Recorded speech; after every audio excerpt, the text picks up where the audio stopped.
Sup gamers, welcome back to SojournerLITE, the channel for Sojourner Kai, but a little bit more light on the edits, where I just kind of talk about things that are on my mind and show some For Honor gameplay in the background. I think I'm playing some Medjay in duels, and if not in duels, then I'm playing a Dominion match. Anyway, today I wanted to talk about YouTube analytics, because I feel that a lot of people know what analytics are, but the analytics for YouTube are very strange, and I think that they could be a lot better. Now, when you go over to your analytics page as a content creator, you have specific video analytics, but there's also channel-wide analytics and all of that. It tells you how many views your channel got in the last month and all of that, and like what content's been doing well and who's been seeing your channels and who's been, like, are there new viewers, are there returning viewers, what's your revenue, all this sort of stuff.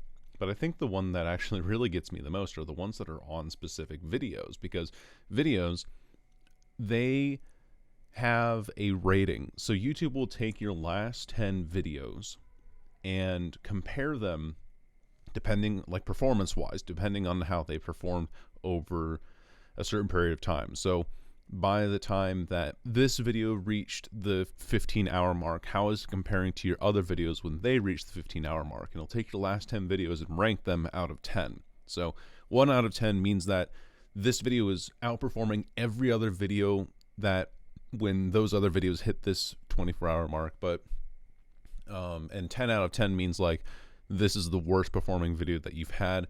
It is not doing well at this mark. It is doing worse than every other video in the last 10 videos that you've created. So of course you always want to have a video that is going to be in those top 5 places, because that means that the channel is consistently getting more views and increasing its audience and everything.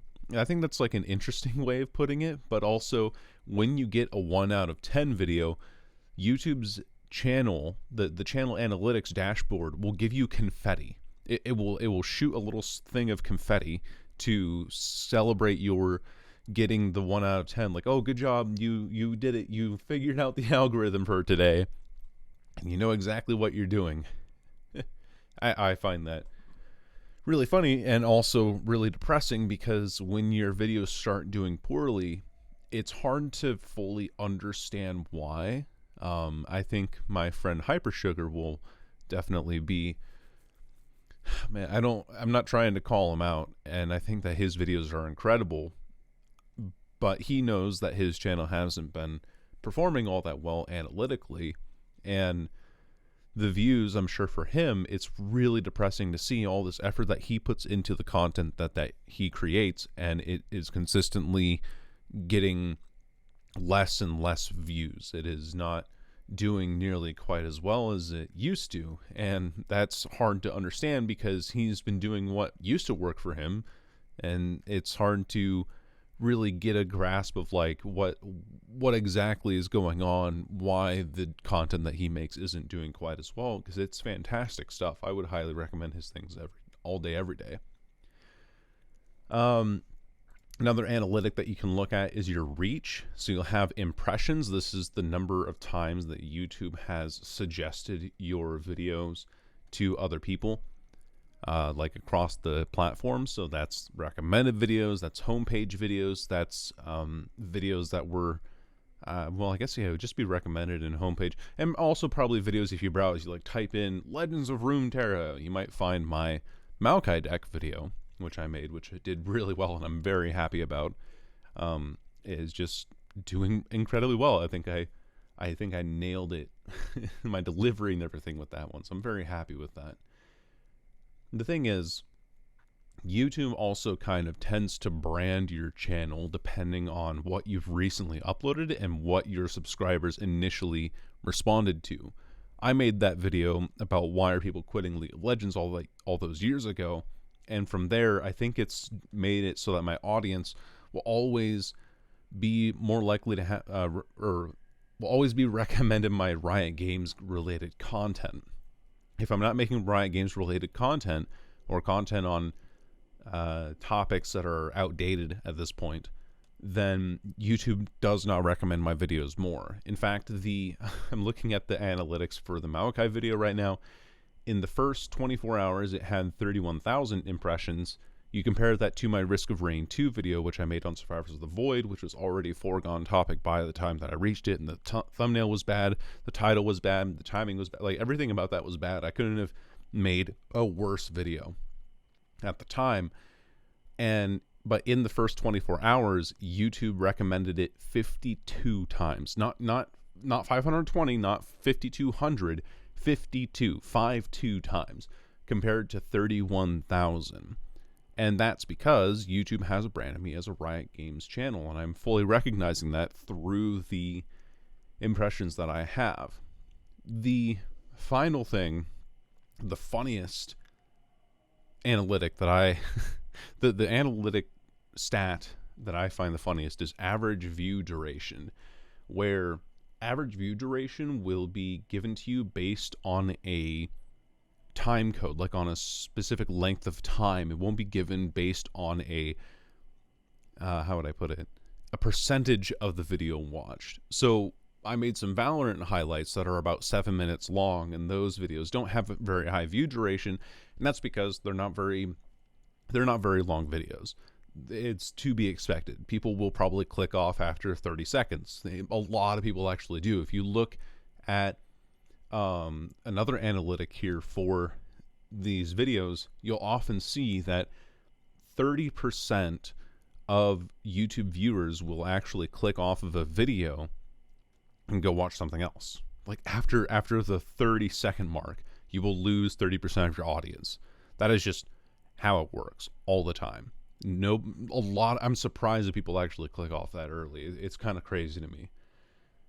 So, of course, like that means the average view duration is never going to be close to what your video's length is.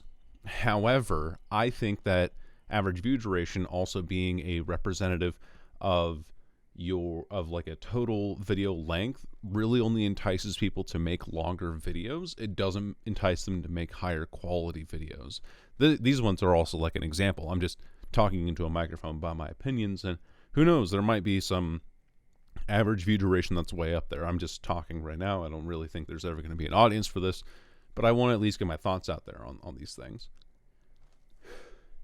As I make video essays, right? I make these really long video essays because I have a lot to say. I have a lot of things that I want to go over. In fact, I'm working on a Pokemon Mystery Dungeon video that is a 22-page script now. So that's like 45 minutes worth of content that's going to be coming out in the next few months. I still have to write. I have a lot to write. I have a lot to record. And then, of course, I have to edit it all and then get all my filming done because I'm going to be using a lot of visual self-insert sections to help break up the pacing a little bit and everything. But the average view duration for that video is inevitably going to be higher than the average view duration of other videos because it's a longer video. Not because everyone's watching through it all the way, it's just because there's more content to view there. And that's the same with all of my stuff. Average view duration on the Maokai video is a little over 5 minutes, but then you go over to my Valorant videos, which my Valorant videos did extremely well. I'll look at the Valorant Moments That Make Me Wheeze, which is a 7.5 minute video. Engagement average view duration is 3 minutes and 22 seconds, which is about half of the video. This should not be the default view duration statistic because it is not representative of the whole video. It's just representative of the length of the video, and it's a terrible stat. So there are things like that where it's really hard to understand exactly what YouTube wants you to do because the statistics that they give you are asinine. They don't make sense half the time, and I really wish that they did. Views I can understand, watch time hours I can understand, subscribers gained I can understand, reach overall I can kind of understand, I guess, but why are you giving me less impressions on other videos? Because, well, I guess the topic's just not as popular or something, but whatever. I'm an old man yelling at the cloud. Another analytic thing that I find really funny that YouTubers bring up all the time is they're like, did you know that the majority of people watching this video are not subscribed? And that's good. You don't want the majority of people to be subscribed to your channel because, so when it comes to views on a video, the watch time from subscriber statistic is taken from the statistic of the person when they first watched the video. If they are not subscribed when they watch the video, then your audience is not going to be subscribed. That means that you have a potential to make a subscriber there. And you always want to have the majority of your viewers to not be subscribed initially, because that means that your audience is growing. It's a good thing. It is a very good thing to have happen. And it's just really funny to me that there's always like, oh, the majority of people are not subscribed. It's like, yes, that is the point. That is the point. That means your channel is reaching more people. It's a very good statistic. And I guess maybe it's to remind people to subscribe to the channel if you enjoy this content. But I really think that should be on the merit of the people. Excuse me. I think that should really be on the merit of the people watching the content, and not so much on the YouTuber to just try and force people to watch or subscribe to the channel.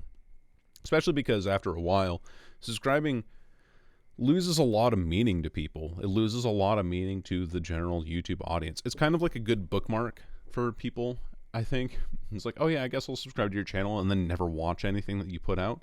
This is what happened with my channel, over 2,000 subscribers.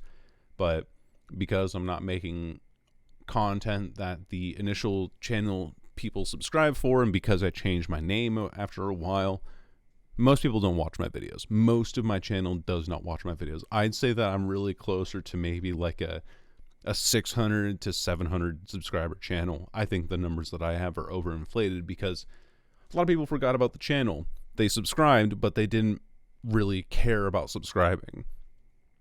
And I wish that changed. I wish that people really use subscribing as a way to say, like, yes, I will watch every video this channel puts out. Because if I find myself not watching every video that a channel puts out, I will unsubscribe from them.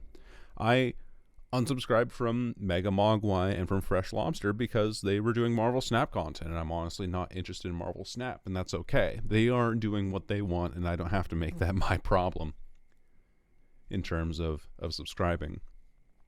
So, yeah. That's kind of just my opinions and things on YouTube statistics and statistics. Ugh, I wish my enunciation was a little clearer sometimes. Anyway, thanks for listening to me rant about this. Hope you all have a wonderful day, safe travels, and goodbye.